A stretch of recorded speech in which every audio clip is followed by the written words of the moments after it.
Without a vision, the people perish. Welcome to Vision Plus, a program featuring a positive outlook, dealing with everyday situations of marriage, children, and business. Believing Philippians 4:13, I can do all things through Christ who gives me strength. Teacher, author, speaker, delighting audiences from New York to Sacramento with a heart and message for the people today. Bonnie would like to remind you of the 800 number on the screen. Please feel free to call at any time throughout the broadcast and share your concerns. Leave your prayer request and someone will pray with you. And now, teacher, author, and speaker, Bonnie Libhart. I'm just going to use the words. To stay a virgin until you get married, to not get into drinking, drugs, alcohol. The old saying is, I don't drink, smoke, or chew, or go out with guys who do.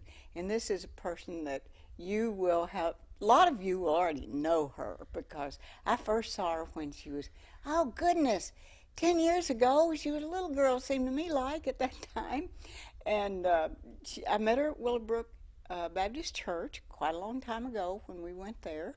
And then I saw her again, and I was just so excited. I said, oh, there's Kelley. So got to hear her brother, and her dad is preacher John Dees. You may have heard of him. Many of you, since he's on television also, has a few programs on the air. And his son preached the other day, and I'm going to say to John Dees, you better watch your step, because your son is going to pass you by. He was so incredibly interesting, not only interesting, but he just had so much enthusiasm and creative ways to get the message across. I wanted to sleep that night. It was Wednesday night. I'm tired. But I couldn't sleep a wink through his whole sermon.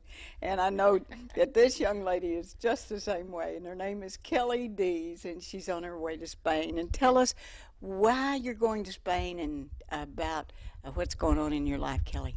Okay. I'm going to be going to Spain to teach English as a second language. And I'll be going around to a couple different cities while I'm there. And as I am there as well, I will be working with students that are coming and studying abroad, many times from the States, England as well. And from that, we'll be developing like English conversation groups, and it'll be just an exciting time to get to establish strong relationships with many of the university students there.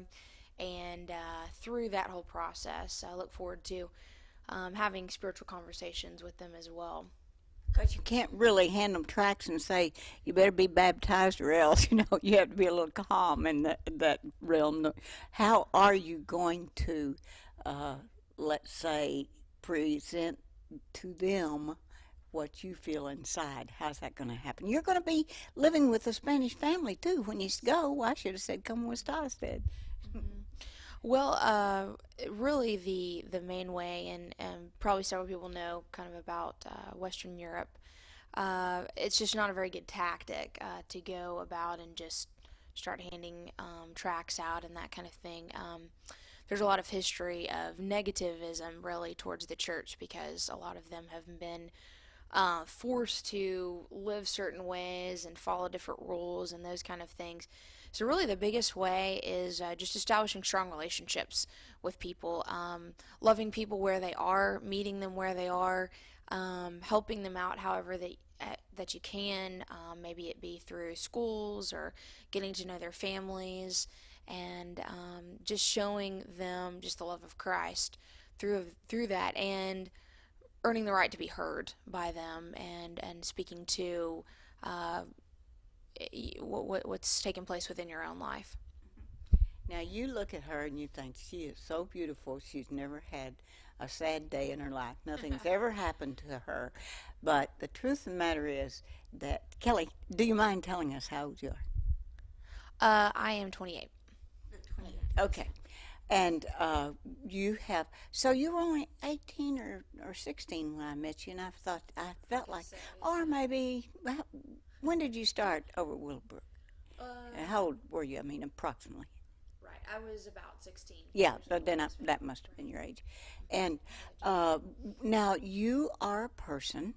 I know that 99.9% of many of the teenagers in the viewing area, and especially around the world, are trying drugs and drinking and pot smoking and partying. And how in the world did you, being a preacher's kid's even worse a lot of times because you're expected to be so perfect, how did you go through your years? And did you ever have any rebellious years? Well, really, I guess I'll speak first of all to being a preacher's child. My dad has been a preacher for many years, but really, I was always encouraged by my parents to love the Lord and follow what He called us to do. It was never, my dad didn't ever put a pressure on me of, well, I'm a pastor or I'm this type of minister, and because you're my daughter, you better act this way and this way. And he just would talk to me about that as honoring the Lord. This is how you can act and be about that. For myself personally, when I was 12, I made a decision just to follow, to live my life for the Lord, and that meant in a lot of different areas of my life. I had many friends that were involved in a variety of different things. Friends that were in the band, friends that were in theater, friends that were in sports, and actually I did a lot of those things as well in high school and in middle school. And I, again, I wasn't a part of a lot of those, getting involved in a lot of that type of activity. I was still friends with a lot of those people. I just really had established my life that I wanted to follow what I felt, not what I felt like, but what the Bible said about how I needed to act and how I needed to live. And I guess for me, also, I had several friends and extended family and that kind of thing where I had seen where a lot of these roads led to, and I just didn't want to go down a lot of those paths. How did you refuse when somebody said, "Oh, Kelley, come on, let's go have a drink, let's go do some pot," or whatever? I don't know how they say it, but how did you say thanks but no thanks? Well, I would always try to encourage the people, and really a lot in high school. I would try to be the positive peer pressure if I could. Now, some people, decided, hey, that's just what I want to go do. They were just in different things, but I would try to help them think. Is that really what you want to get involved in? Is that really what you want to do? And there were times when I would go. I would be around that. Type of, for instance, we'd have some parties where with some of our theater friends and that kind of thing, and alcohol did come out. A lot of times, I would be like, hey, guys, and I would be asked to do it, and I would just say, that's just not something I do. And I would share about, what God had done in my life, and that's just something that I chose not to do. And I would always reflect too. I had two of my good friends in freshman years that were killed in alcohol-related accidents, so I would tell that story as well. And would you tell us that? Because our daughter got killed. Somebody, when she was crossing the street on University, she got killed. And would you tell us that incident of how that happened and how you knew it was alcohol-related? Well, this was a friend of mine that I knew back at church when I was at Whitesburg, actually, and I'm sure many people who've been in Huntsville for a while would know the story. And basically, there were 4 guys just on senior skip day at Grissom who had skipped that day, and it was kind of a day, especially back then, that a lot of people did, and it was the Friday before prom. And basically, they had been at the river, and I'll not probably go into tremendous detail, but alcohol had been involved and had been a part of that day. And the guy behind the wheel he was drinking, and they were going down Hobbs Island Road, and that's what happened. I think some of the guys didn't have seatbelts on, immediately flung from the car, all of that type of thing. And he was just a really dynamic friend in my life, and it was devastating, that especially that several months after and that next year and all from that. So that was just one incident in my life of not wanting to follow that path or on that. How can you help a young person? We've had two instances with my one granddaughter's 13 and one younger was a little younger. Well, I guess maybe she was 11 when this happened. That two different people have died. How do you help a young person get through when they have a really close friend, peer that dies? Well, it's not an easy thing. One of my students back in Texas actually, her brother just committed suicide, and it was just a really really hard thing to walk through with her because for me personally, I've never had an immediate family member that has died like that, and basically I think, or what I did in this situation is just encouraging them just about that the Lord does love them, and that He's there with them. I don't think you can explain all the times, why God allows that to happen, because I can't answer that question. I don't think a lot of people could. And of course, this situation was this guy's decision on that. It wasn't just an accident of a situation or of a suicide.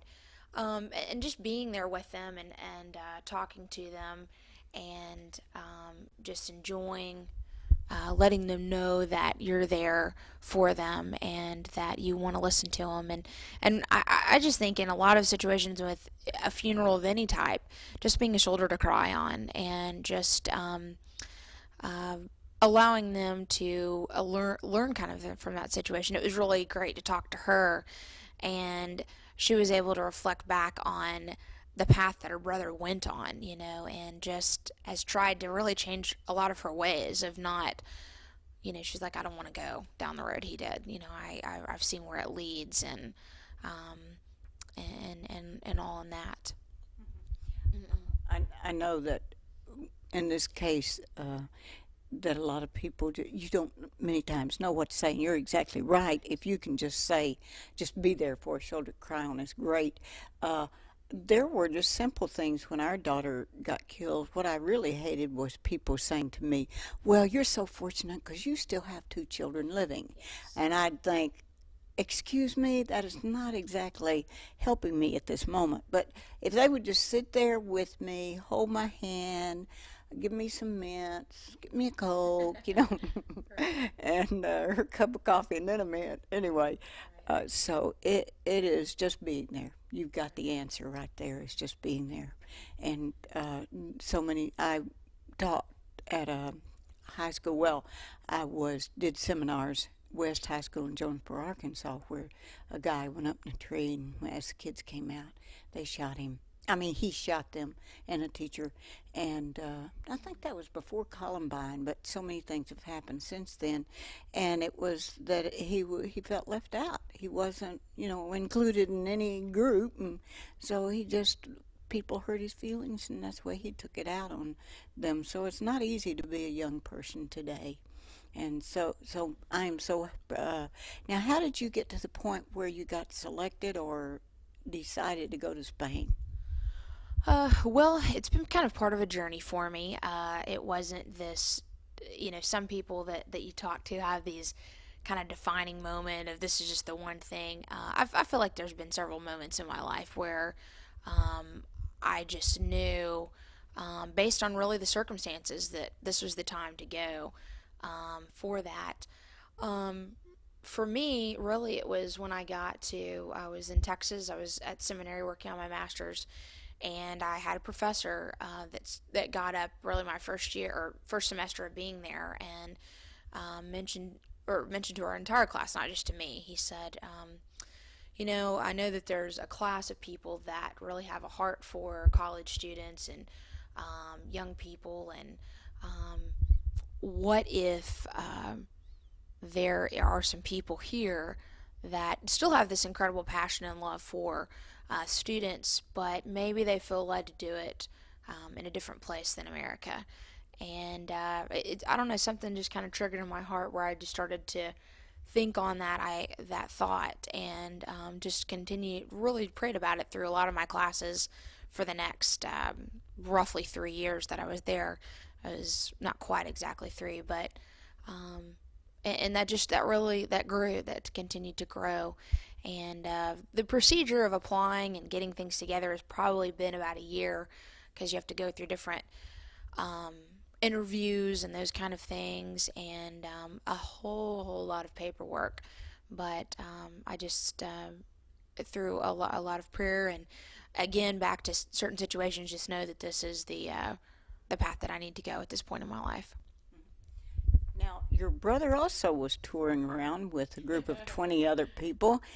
Tell us a little bit about that incident. It's just so interesting, a brother and a sister, and both of you are doing such incredible things. So tell us a little bit about what he told us Wednesday night about his trip. Okay.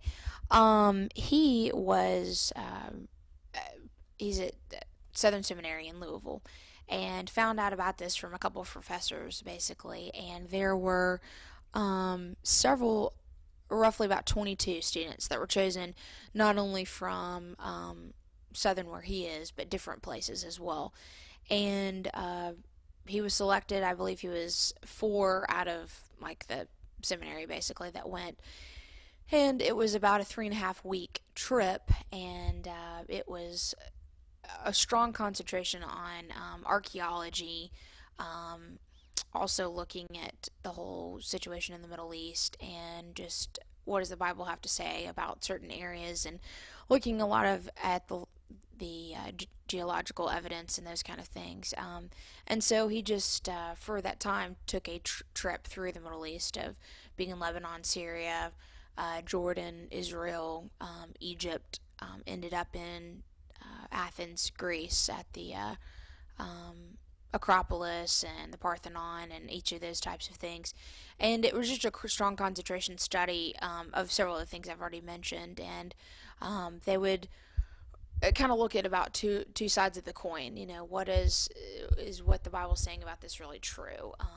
Do you believe this? And it was very interesting, because several of the students that were there, not every one of them, had a lot of questions about the Bible being completely the inerrant Word of God, if that was really a true thing on that. Well, I understood your dad and your brother to say that most of them didn't even believe in that the Bible was the authentic Word of God, is my understanding. And they're going to be the leaders of our spiritual world, the next 22 people going into around the country to train. How could that be? I just don't understand that. Isn't that what you understand? Yes, I mean, from what I understand from Jason, the students that came from his seminary would stand on some of the things that Jason had mentioned, but some of the others, you definitely had a lot of questions on that. So it provided some great, I guess the word's not, well, I guess it would be, kind of debates, discussions about each of the different things, and they were able to work through that process of but I mean, I recently took a trip to Israel in March, and I was there in Israel and Jordan with a professor from Texas, actually. And so many different things when you stand there and you look at these things. You know, you're standing on 2,100-year-old steps on the southern steps right outside the Temple Mount. It's hard to question a lot of things, and there's some places that, you know, doesn't look exactly how it did probably 2,100 years ago, but there's just a lot of places there that it's just really hard to question that you know, Jesus was there. And really, that's not the question to people today, of whether Jesus lived or if he didn't. People, you know, Islamic people are still going to believe that Jesus lived. It's the question of, is he the only way to heaven? Is really, I feel like the debate on a lot of things. And like you're mentioning, the inerrant Word of God, of is it completely all authoritative, or is it just bits and pieces, or those types of things? We were there climbed Megiddo and took communion and just did that. It's just a treasure forever. And I'm sad to hear some of the things that are happening, but I know that God is in charge, and nothing happens without His the end result being with Him. So we were in Chattanooga at my brother's place, and the preacher there, and the Assembly of God preacher here, and your dad, and the Church of Christ at Twickenham, different places, have had traumatic things happen in their life that your dad is first one to say something about it. But what I wonder is how you as a child deal with when you find out that your parents aren't perfect, like our 3 children found out I wasn't perfect, and had really serious, Tony and I both, in fact. How do the children feel? How do you feel about finding out your precious daddy is not perfect, or any child, you think? Well, I think there's that process when you're a child. I've taught kindergarten, and it's always great to see, children. Hey, well, my dad can beat up your dad, and you have this kind of view of your parents, which is great that you have that view of your parents, that your parents are just amazing and all of that. And my parents are still amazing. I'll definitely say that. But you start to grow up, and you start to, I don't know, I think you start to get in that upper childhood years and then your high school years, and you start to really rethink, well, I don't know, my parents could probably work on this, my parents could probably work on that. But you think that, in your own life of the different things that I could work on. As far as reflecting on, my dad and my mom, no, they're not perfect. I mean, they've made mistakes like a lot of people out there. Yes, exactly.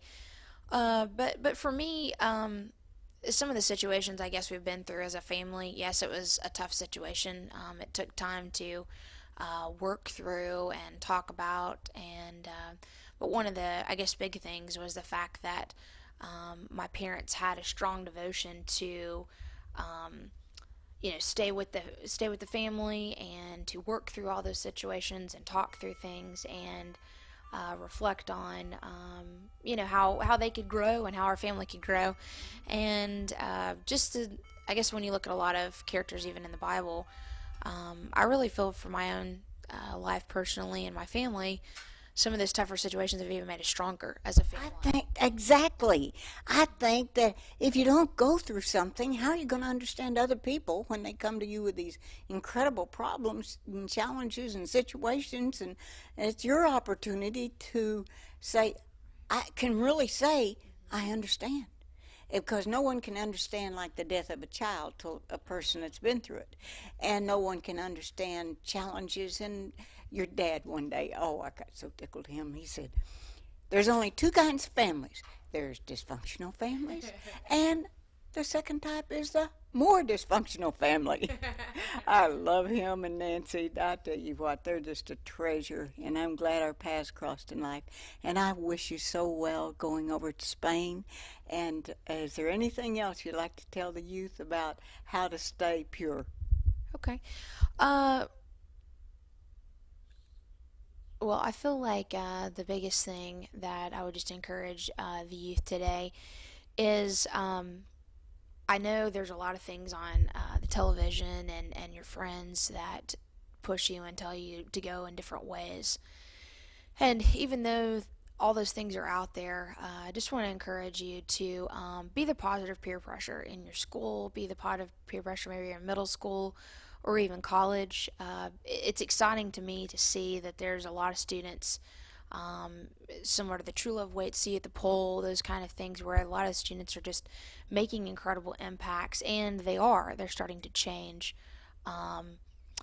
things that are going on within their high school and what's taking place in those areas. And I just would encourage you to that way on that. And also with your friends that maybe I don't know, don't believe exactly the way you do. Maybe you might be a Christian and have a belief in Christ, and maybe you might not. But I just encourage you to. I know a lot of times, when you're in high school, certain things are not working out, and you've tried a lot of different things. And I just encourage you to seek Christ. He definitely just wants to meet you exactly where you are, and just loves you, and died on the cross for you and gave up so many different things. And if you're in the where you're a Christian student, just love on your friends and meet them right where they are, and try as best you can maybe to meet some needs, and help them out the best that you can. And through that process, just share, what God has done in your life and what Christ has done in your life. And that just can be very impacting to them. So how do you share if they haven't asked? How can you do that? Do you have any suggestions how a person could share Jesus if the other people in their group haven't asked anything? Well, definitely. So you're mentioning like a Christian person asking, sharing with other people. I think a big thing. I don't think, like you said, you necessarily have to just burst in and start, talking, all this kind of thing. But I definitely feel just your lifestyle that you live can make just an incredible impact to them. Again, like what I was mentioning, just meeting people where they are. Spending time with them. There's so many people, I think a lot of times even when certain people try to act certain ways because there's all these hard feelings that they have inside. Maybe, I don't know, it's a tough family situation, or they don't have a lot of friends, or they think they have a lot of friends but they're really lonely inside. So I just meeting those friends are exactly right where they are, and spending time with them, talking to them.